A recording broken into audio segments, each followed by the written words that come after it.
Hello dear learners, कैसे हैं आप सभी लोग। तो बच्चे आज मैं आपके साथ डिस्कस करूंगा प्रैक्टिस सेट 1, राइट। अब देखो जी, वर्ड सीरीज चल रहा है और आपको लग रहा होगा सर वर्ड सीरीज के अंदर प्रैक्टिस सेट 1 ऐसा क्यों अचानक से। देखो बच्चे, इसका पर्पस क्या है। मैं एक्चुअली सोच रहा था कि भाई अभी तक मैंने बच्चों के साथ वर्ड सीरीज़ में डे 9 तक कंप्लीट कर लिया, ठीक है। 9 दिन के वर्ड सीरीज़ मैंने आपको पढ़ा दिए। अगर बच्चे आप नोटिस करें तो एक वीडियो के अंदर मैं कम से कम 60 से 70 वर्ड्स आपके साथ डिस्कस करता हूँ, राइट। और इसी तरीके से हम 9 डेज़ के वर्ड सीरीज़ को डिस्कस कर लिए हैं। तो बहुत सारा वर्ड्स तो हमारे पास हो ही चुका है, ठीक है। अगर हम इस तरीके से देखें बच्चे तो तकरीबन मान के चलिए 600 वर्ड्स अभी तक आप पढ़ चुके हो। तो अब प्रैक्टिस सेट में क्या है कि प्रैक्टिस सेट के अंदर प्रीवियस ईयर के पेपर के क्वेश्चंस हैं। तो उसमें क्या होगा, अगर प्रीवियस ईयर के पेपर के अंदर जो क्वेश्चंस पूछे गए हैं अगर वो मैं आपके साथ डिस्कस करूंगा और उस डिस्कशन के दौरान जो मैंने अभी 9 दिन के अंदर तकरीबन 600 वर्ड्स आपको पढ़ा दिए हैं और इन वर्ड्स में से अगर वो क्वेश्चंस में जो वर्ड है अगर वो आपको मिलते हैं तो एक तो आपका कॉन्फिडेंस बूस्ट होगा, ठीक है। अच्छा, दूसरी चीज़ बच्चे ये भी होती है ना कि सर हम जो चीज़ याद करते जा रहे हैं सिनोनिम्स और एंटोनिम्स, अगर इसकी प्रैक्टिस भी बीच बीच में होती रहे तो अगर हम उसको कर पाएँ तो हमारा कॉन्फिडेंस भी बूस्ट होगा और हमें एक एग्जाम का पैटर्न का भी आइडिया लगेगा, राइट। तो और बच्चे लर्निंग भी होगी क्योंकि वहाँ पे भी जो वर्ड्स हैं मैं उसको एक्सप्लेन करूँगा तो आपको सीखने को मिलेगा। तो अभी अपन क्या करेंगे कि जब इसी तरीके से 7-8 दिन कर लेंगे, ठीक है, वर्ड सीरीज़, तो बीच बीच में इसी तरीके से एक प्रैक्टिस सेट लेकर के आएंगे। तो प्रैक्टिस सेट से क्या होगा कि भाई आपका कॉन्फिडेंस भी बूस्ट होगा, आपको पैटर्न का भी आइडिया लगेगा और जो हमने वर्ड डिस्कस कर रखा है तो आपको ये कॉन्फिडेंस भी आएगा कि हाँ यार जो सर वर्ड हमारे साथ डिस्कस करते हैं वो रेलेवेंट वर्ड हैं, एग्जामिनेशन में यही पूछे जाते हैं। तो आप सेटिस्फाइड भी हो जाओगे अपने एंड से, ठीक है। तो जैसा देखो बच्चे, पहला क्वेश्चन है, यहाँ पे लिखा है हमने डी पेन। डी पेन पहला वर्ड है। तो अब पहले तो मैं आपको बताऊंगा हर चीज़ बच्चे, हम डिटेल में चलेंगे। यहाँ पे हम क्वेश्चन आंसर करने नहीं आए कि भाई देखो डी पेन का ये मतलब होता है और ये इसका आंसर हो जाएगा, ऐसा कुछ नहीं। तो पूरी चीज़ों को बेटा सीखते हुए चलेंगे। तो अगर मैं डी पेन की बात करूँ, देखिए डी पेन की जो मीनिंग होती है वो होती है बेटा बढ़ना, ठीक है। हिंदी में बोलें तो इसका मतलब होता है बढ़ना। अब बात आती है इंग्लिश में, अगर इसके कुछ सिनोनिम्स बेटा बहुत ही फ्रिक्वेंटली पूछे जाते हैं उसको आप लोग को ध्यान रखना है। जैसे एक वर्ड है इंक्रीज, ठीक है, वो रेज। रेज के साथ बच्चे पूछा जाता है एक वर्ड काफ़ी बूस्ट, ठीक है। बूस्ट के साथ एक वर्ड है एग्रेवेट और एग्रेवेट के साथ एक वर्ड है आपका एस्केलेट। एस्केलेट, ठीक है। तो अभी तो यहाँ डी पेन पूछा हुआ है, ये मतलब प्रीवियस ईयर के जो एग्जाम हुए हैं उनके पेपर का ये क्वेश्चन है। लेकिन हमेशा ऐसा नहीं बेटा डी पेन ही पूछा जाएगा, बहुत बार एस्केलेट पूछा जाता है, बहुत बार एग्रेवेट पूछा जाता है, बहुत बार बूस्ट, रेज या इंक्रीज पूछ देता है। तो यहाँ पे अगर मैं बात करूँ इंक्रीज की या रेज या बूस्ट की तो ये बड़े कॉमन वर्ड है, यूजुअली सबको पता होता है। तो आपने बच्चे यहाँ पे ये ध्यान देना है, ये जो एग्रीवेट लिखा हुआ है और एस्केलेट लिखा हुआ है ये बड़े प्यारे वर्ड हैं, इनको आप ध्यान देना। इनका भी मतलब होता है डीपेन, इनका भी मतलब होता है इंक्रीज करना यानी बढ़ना। अब देखिए ऑप्शन में आते हैं तो बच्चे अगर ऑप्शन में सबसे पहले बात करें सूद, ठीक है। सूद एक ऐसा वर्ड है जो कि एग्जामिनेशन बहुत बार पूछता है। और देखिए सूद का मतलब क्या होता है बच्चे, सूद का मतलब हिंदी में होता है शांत, ठीक है, शांत होता है। अगर मैं देखो बहुत प्यारे प्यारे वर्ड्स हैं जो सूद को लेकर के पूछे जाते हैं। एक तो काम बहुत ही इजी वर्ड है बच्चे, काम के साथ एक वर्ड काफ़ी बार पूछा गया है एले, ठीक है। एले के साथ एक वर्ड है आपका पैसिफाई, ठीक है। पैसिफाई के साथ बच्चे एक वर्ड है आपका अपीज, एसुएज। सारे वर्ड बहुत अच्छे हैं यहाँ पे। एसुएज के साथ बच्चे एक वर्ड आता है एलिविएट, ध्यान देना इसको। एलिविएट बहुत शानदार वर्ड है और काफ़ी बार पूछा गया है। एलिविएट के साथ अगर हम लोग बच्चे यहाँ पे बात करते हैं तो एक वर्ड पूछा जाता है मिटिगेट। मिटिगेट के साथ एक वर्ड है हमारा कंसिलिएट। कंसिलिएट के साथ बच्चे एक वर्ड है प्रोपिशिएट, ठीक है। तो इन शब्दों को बच्चे आपको ध्यान रखना है कि काम है, एले है, पैसिफाई है, अपीज, एसुएज, एलिविएट, मिटिगेट, कंसिलिएट, प्रोपिशिएट, ये शब्द पूछे जाते हैं। देखो कभी एग्जाम में सूद पूछ देगा, सूद नहीं पूछेगा तो बच्चे उसकी जगह पे एसुएज पूछ सकता है, एसुएज नहीं पूछेगा तो एलिविएट पूछ सकता है, एलिविएट नहीं पूछेगा तो कंसिलिएट पूछ सकता है, कंसिलिएट नहीं पूछेगा तो प्रोपिशिएट पूछ सकता है। इन सब का एक ही मतलब होता है, वो क्या होता है, शांत। क्लियर। अच्छा, अब न्यूट्रलाइज कॉमन वर्ड है बेटा। रिलीव, ध्यान देना बच्चे, रिलीव भी सूद का क्या होता है, सिनोनिम ही होता है, ठीक है। अब बात आती है भाई, हमें सबका मतलब पता चल गया कि भाई शूद और रिलीव आपस में सिनोनिम है जिनका मतलब होता है शांत, और न्यूट्रलाइज सबको पता है, ठीक है। इंटेंसिफाई मतलब क्या होता है बच्चे, इंटेंसिफाई मतलब होता है इंक्रीज यानी बढ़ना। अगर हम यहाँ पे आंसर की बात करें तो इसका आंसर ये हो जाएगा। तो देखो यहाँ पे कितनी चीज़ें आपको सीखने को मिली। एक तो डिपेंड का इतना सिनोनिम होता है वो सीखने को मिला, साथ में हमको आंसर तो मिल गया भाई, इंटेंसिफाई मतलब होता है इंक्रीज होना, ठीक है। साथ में प्यारा सा वर्ड हमको यहाँ पे सूद मिला, तो सूद के भी हमें मल्टीपल वर्ड्स बेटा यहाँ पे सीखने को मिल गए कि एले, पैसिफाई, अपीज, ठीक है, एसुएज, एलिविएट, मिटिगेट, कंसिलिएट, और एक बच्चे और लिख लेना मॉलिफाई, ये भी वर्ड काफ़ी पूछा जाता है, मॉलिफाई। डन। अब देखो नेक्स्ट चलते हैं क्वेश्चन पे। अगला क्वेश्चन हमारे सामने है करेज, ठीक है। दिया है बच्चे मीकनेस, वैलर, ह्यूमिलिटी, टिमिडिटी। अब देखो इसका आंसर क्या होगा। पहले तो बच्चे ये देखते हैं कि करेज का मतलब होता क्या है। करेज का हिंदी मतलब होता है साहस। करेज की जो हिंदी मीनिंग होती है वो क्या होती है, साहस। अब देखो जी इससे रिलेटेड क्या क्या सिनोनिम काफ़ी बार पूछा जाता है। ऑडेसस, ऑडेसस मतलब होता है बच्चे ना जो लोग बहुत ही साहसी होते हैं, यानी हम बोल सकते हैं बोल्ड होते हैं, ठीक है। बोल्ड, बोल्डनेस बोल सकते हो आप, बोल्ड बोल लो, ब्रेव बोल लो, या ब्रेवरी हम बोल सकते हैं, ठीक है। उसके साथ बच्चे हमें यहाँ पे एक वर्ड बड़ा प्यारा सा है एंट्रेपिड, ठीक है। आप एंट्रेपिड यहाँ पे लिख सकते हो। एंट्रेपिड भी मतलब होता है जो लोग भाई साहसी होते हैं, ठीक है। यहाँ पे साहसी लिख सकते हो, या बच्चे हिंदी में हम निडर लिख सकते हैं। इसका मतलब क्या होता है, क्योंकि जो जिनके अंदर साहस होती है उनके अंदर कोई डर तो होता नहीं है। तो ऑडेसस बोलो, बोल्ड बोलो, ब्रेवरी बोलो, एंट्रेपिड बोलो। यहाँ पे आप बच्चे को वर्ड लिख सकते हैं डॉन्टलेस, काफ़ी पूछा जाता है। डॉन्टलेस के साथ आप यहाँ पे लिख सकते हैं फियरलेस, ठीक है। तो इनको ध्यान रखिएगा। इसमें से अगर मैं बोलूँ कि भाई कौन सा वर्ड ईजी है और बहुत ही कॉमन यूज होता है, तो बच्चे अगर मैं बात करूँ ना, बोल्डनेस हो गया, ब्रेवरी हो गया आपका, ठीक है, फियरलेस हो गया, ये तो बहुत ही कॉमन वर्ड है। यहाँ पे बाकी जो आपको जोर देना है कि ऑडेसस बहुत पूछा जाता है, ठीक है। साथ में इंट्रेपिड बहुत पूछा जाता है, डॉन्टलेस बेटा बहुत पूछा जाता है, तो इन शब्दों को ध्यान रखना। अब बात आती है यहाँ पे जो ऑप्शन है इनको देख लेते हैं। ऑप्शन में दिया है बच्चे मीकनेस। देखो ये जो मीकनेस होती है, मीकनेस का मतलब हम कह सकते हैं दब्बू। मीकनेस का मतलब क्या होता है, दब्बू। दब्बू मतलब क्या लिख सकते हैं बच्चे, हम कावर्ड लिख सकते हैं, जो थोड़ा डरपोक होते हैं, ठीक है।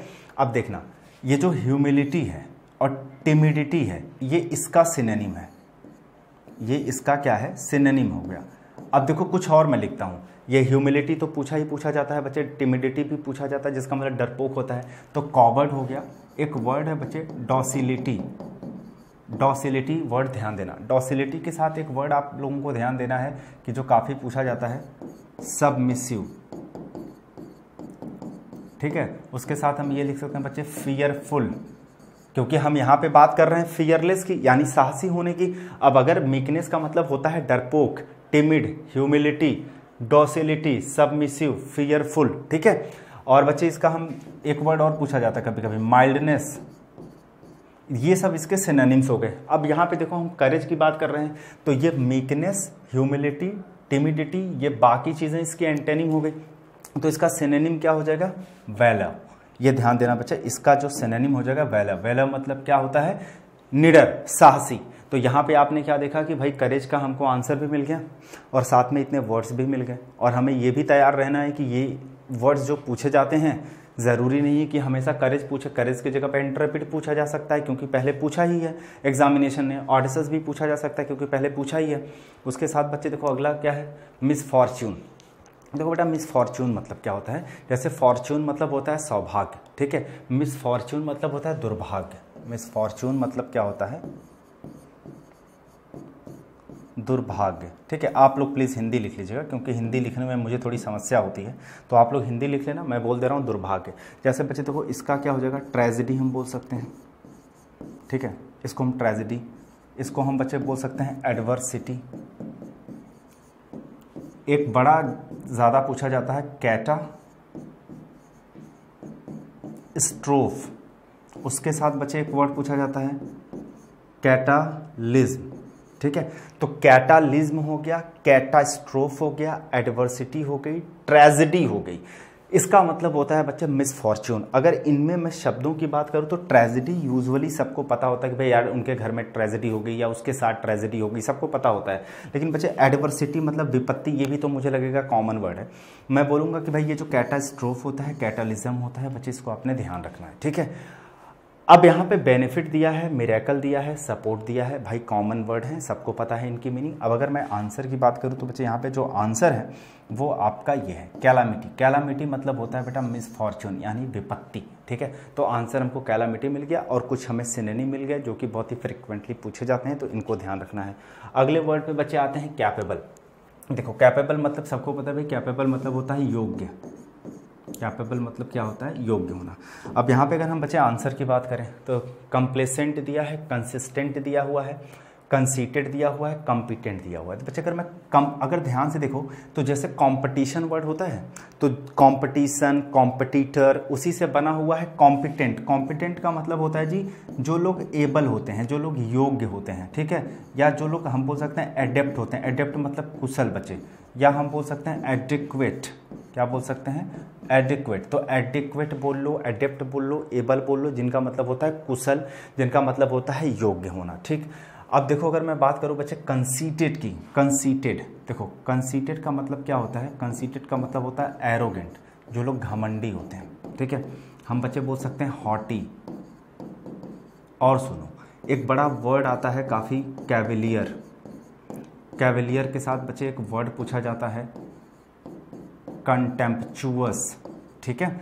एक वर्ड और पूछा जाता है ईगोटिस्टिक, ठीक है। तो एरोगेंट हो गया, हॉटी हो गया, कैवेलियर हो गया, कंटेम्पचुअस हो गया, ईगोटिस्टिक हो गया। एक वर्ड और बच्चे आप यहां लिखना चाहें तो लिख सकते हैं डिस्डेनफुल। डिस्डेनफुल, राइट। तो इसका मतलब होता है कंसीटेड। क्लियर, कंसीटेड मतलब हो गया घमंडी।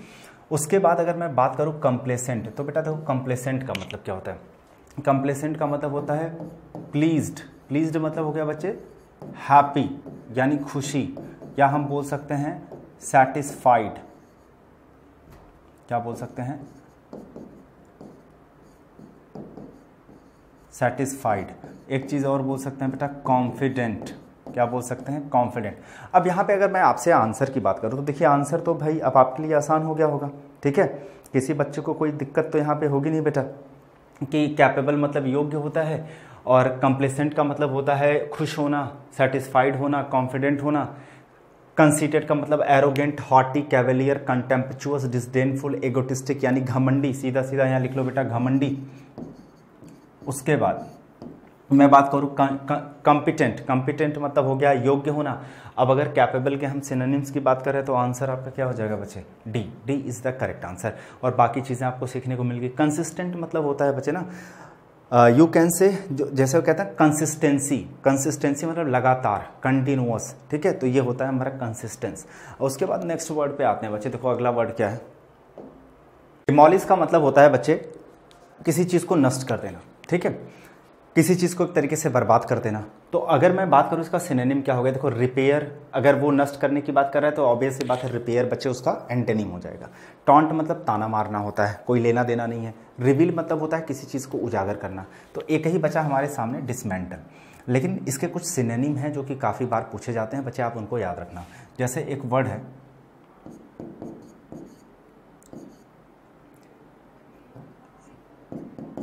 इनहिलेट, ठीक है। ये इनहिलेट वर्ड काफ़ी बार पूछा जाता है, प्यारा वर्ड है, इसको ध्यान देना। इनहिलेट के साथ बच्चे एक वर्ड है हमारा डिवेस्टेट। डिवेस्टेट के साथ एक वर्ड काफ़ी पूछा जाता है प्लंडर। प्लंडर के साथ बच्चे एक वर्ड है रेवेज। रेवेज के साथ है डेसिमेट। डेसिमेट के साथ एक वर्ड आप लोग और लिख सकते हो, इनहिलेट हो गया, डिवेस्टेट हो गया, प्लंडर हो गया, रेवेज हो गया, डेसिमेट हो गया, ठीक है। ठीक है, तो इतने वर्ड बच्चे आपने ध्यान रखना है। तो अगर कभी डिमोलिश दे दिया तो ज़रूरी नहीं कि डिसमेंटल ही दे, ठीक है। तो इनमें से कुछ भी दे सकता है, डिवेस्टेट, प्लंडर, रेवेज, डेसिमेट। या एक वर्ड और लिख लेना बच्चे, काफ़ी वर्ड डिसरप्ट भी दे सकता है, ठीक है। या डिसरप्ट वर्ड दे सकता है। तो अब जरूरी नहीं कि यहाँ पे डिमोलिश ही दे, तो इसमें से कुछ भी उठा के दे सकता है ना। इनहिलेट रख दे, डिवेस्टेट रख दे, प्लंडर रख दे, रेवेज रख दे, तो इसको ध्यान दीजिएगा, ठीक है। अगला वर्ड देखो बच्चे हमारे सामने क्या है, अगला क्वेश्चन है चाइल्ड। देखो चाइल्ड का मतलब क्या होता है, पहले ध्यान से सुनना बच्चे। चाइल्ड का मतलब होता है ना डांटना किसी को, जैसे स्कॉल्ड, ठीक है। और एक बड़ा प्यारा सा वर्ड है रेप्रीमेंड, कैस्टिगेट, ठीक है। कैस्टाइज एक वर्ड है, तो इसका मतलब होता है कैस्टिगेट हो गया, कैस्टाइज हो गया, रेप्रीमेंड हो गया, स्कॉल्ड हो गया, इसका मतलब होता है डांटना, ठीक है। तो अब यहाँ पे देखो बच्चे, फ्लैटर मतलब चापलूसी करना, कमेंड मतलब होता है बच्चे प्रेज करना, ठीक है, प्रेज करना किसी को, कॉम्प्लीमेंट्री जिसको बोलते हैं हम लोग, एडमायर बोलते हैं, ठीक है, ये होता है हमारा। अप्रूव मतलब होता है स्वीकृति देना। ये जो रिब्यूक लिखा है बच्चे ना, रिब्यूक मतलब भी होता है स्कॉल्ड, यानी कि इसका सिनोनिम हो जाएगा। और यहाँ पे जो देखिए कुछ वर्ड्स मैंने आपके सामने शेयर किए हैं, ठीक है, इसको ध्यान देना बच्चे, ठीक है। आप यहाँ पे देखो कुछ चीज़ें और लिखना चाहो तो आप लिख सकते हो, जैसे एडमोनिश भी आप लिख सकते हो, एडमोनिश। और अगर जैसे चाइल्ड मतलब डांटना फटकारना होता है, तो उसके लिए बच्चे हम कंडेम वर्ड का भी यूज़ कर सकते हैं, ठीक है। कंडेम मतलब क्या होता है, कंडेम मतलब होता है बेटा सेंसर। सेंसर मतलब क्या हो गया कि किसी की निंदा करना। अब देखो, या हम बोल सकते हैं ब्लेम करना, ठीक है, ब्लेम करना भी बोल सकते हैं। तो किसी की निंदा करना या ब्लेम करना वही है। डांटना फटकारना का मतलब आप ये मत समझो है यहाँ मारेंगे एक थप्पड़ खींच के, ऐसा नहीं होता बच्चा डांटना फटकारना। ये तो हिंदी में हम इस तरीके से चीज़ों को समझते हैं ना। तो जैसे हम किसी की निंदा करते हैं, किसी की बुराई करते हैं, किसी की आलोचना करते हैं, ठीक है, किसी को डांटते हैं, तो वो सब में चाइल्ड आ जाता है, ठीक है। तो रिब्यूक उसका आंसर हो जाएगा। और ये सब भी बच्चा ध्यान रखना आप लोग, क्योंकि ये भी काफ़ी पूछे जाते हैं एग्जामिनेशन के अंदर। अगला वर्ड देखो बच्चा क्या है, इमेंस। देखो इमेंस मतलब क्या होता है बच्चे, इमेंस मतलब पहले समझ लो क्या होता है। इमेंस मतलब होता है बहुत विशाल, बहुत भारी। जैसे कॉलोशल, ये वर्ड है बच्चे, कॉलोशल। हम लिख सकते हैं यहाँ पे एक्सटेंसिव, ठीक है।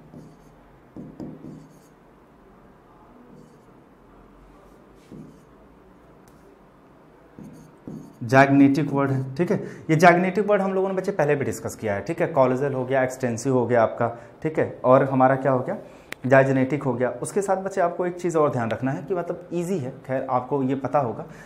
इमेंस वर्ड आप ध्यान रख सकते हैं, इमेंस, ठीक है। और एक वर्ड है इनॉर्मस, इनॉर्मस हो गया आपका, इमेंस हो गया, ठीक है। इसकी स्पेलिंग एक बार आप लोग सही कर लेना, जाइजेंटिक, ठीक है। तो इसको गाइजेंटिक नहीं पढ़ते, जाइजेंटिक पढ़ते। जाइजेंटिक हो गया, एक्सटेंसिव हो गया, कॉलोसल हो गया, इमेंस हो गया, इनॉर्मस हो गया, मतलब बहुत विशाल, बहुत भारी। अब यहाँ पे देखो बच्चे मिनट लिखा हुआ है, कोई मतलब नहीं बनता इसका। डल के लिए एक वर्ड लिख लेना बच्चे, हमड्रम, ये बहुत पूछा जाता है।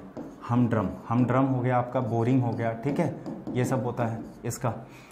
इनसिग्निफिकेंट मतलब हम सब लोग को पता है। अच्छा जी, यहाँ पे आंसर क्या हो जाएगा बेटा, मैसिव। तो इमेंस मतलब क्या हो गया, मैसिव। और बाकी इन शब्दों को भी आपको ध्यान रखना है। जैसे मान लीजिए कभी इमेंस नहीं दिया, इमेंस की जगह पे क्या दे दिया बच्चे, जाइजेंटिक दे दिया, ठीक है। उसकी जगह पे इनॉर्मस दे दिया, उसकी जगह पे सपोज कॉलोजल दे दिया, ठीक है। तो आप उसके लिए रेडी रहना। अगला वर्ड है बच्चे फॉर्मर। अगर मैं फॉर्मर वर्ड की बात करूँ, फॉर्मर मतलब क्या होता है बच्चे, फॉर्मर मतलब प्रीवियस होता है, मतलब पहले। जैसे लेटर मतलब बाद में होता है, ठीक है। एक होता है LATR मतलब बाद में। वो देखो मैं समझा देता हूँ, नहीं तो आप कंफ्यूज हो जाओगे। जैसे ये लेटर होता है, ये टाइम को रेफर करता है, ठीक है। इसका मतलब होता है बेटा बाद में, ठीक है। और एक ये जो LATTER होता है, और एक फॉर्मर होता है, ठीक है। तो लेटर जैसे अगर हम जब बेटा ये दोनों ही डिनोट करते हैं पोजीशन को, किसको डिनोट करते हैं, पोजीशन को। सपोज दो चीज़ें हैं, ठीक है। अगर दोनों में से दूसरे वाले को, जो दूसरा वाला है, ठीक है, बाद वाला, अगर इसको रेफर करना है तो लेटर, अगर पहले वाले को करना है तो फॉर्मर का हम यूज़ करते हैं। जैसे एक एग्जांपल से बताता हूँ। जैसे मैंने कहा Ram and Shyam are good friends, या Ram and Kamal are good friends, Kamal are good friends. अब बच्चे सुनो, अगर मैं ये बोलूं the former is better than latter. अब देखो मैंने कहा कि Ram and Kamal are good friends, Ram और कमल अच्छे दोस्त हैं। अब मैंने कहा the former is better than latter. जो फॉर्मर वाला है, यानी फॉर्मर मतलब क्या, पहले वाला, यानी प्रीवियस। फॉर्मर हम यूज कर रहे हैं बेटा राम के लिए, लेटर यूज कर रहे हैं हम किसके लिए, कमल के लिए, ठीक है। तो ये ध्यान देना। तो फॉर्मर का मतलब होता है बच्चे प्रीवियस, यानी पहले। तो ये आपका जो डी है, D is the correct answer, right. देखिए ये सेशन प्रैक्टिस सेट का था, तो प्रैक्टिस सेट अगर हम सिर्फ क्वेश्चन आंसर करते तो मुझे लग रहा है कि बच्चे ये 5 से 7 मिनट के अंदर ख़त्म हो जाता। लेकिन मेरा बस पर्पज़ ये था कि इस सेशन के अंदर हम क्वेश्चन आंसर तो कर भी लें, हम ये भी सिखा दें कि भाई इसका आंसर क्या होगा, साथ में बच्चे हम आपको जो मल्टीपल वर्ड्स पूछे जाते हैं इनके सिनोनिम्स वो भी मैं आपको साथ में समझा दूं। तो इससे क्या होगा कि आपका पूरा सेशन भी हो जाएगा एक प्रैक्टिस सेट का, और साथ में आपको मल्टीपल वर्ड्स भी सीखने को मिल जाएंगे। तो होप सो ये सेशन आपने एंजॉय किया होगा। अगर आपने एंजॉय किया होगा तो आप लोग बच्चे ना रीड या रिव्यू करने को आपको मिलता है, राइट। आप वहाँ पे करना कि इस तरीके के सेशन आपको सर और चाहिए। अगर और इस तरीके के सेशन आपको चाहिए, आपको पसंद आया, तो आप जब रिव्यू में लिखोगे ना कि सर प्रैक्टिस सेट 1 वाले सेशन प्लीज़ और लाइए, ये हेल्पफुल है हम लोग के लिए, तो मैं रिव्यू देख लूँगा और उस रिव्यू को मतलब बहुत सारे बच्चे करोगे तो मैं और भी सेशन ऑर्गेनाइज कर लूँगा इसको, ठीक है। तो ये आपके लिए हेल्पफुल रहेगा, राइट।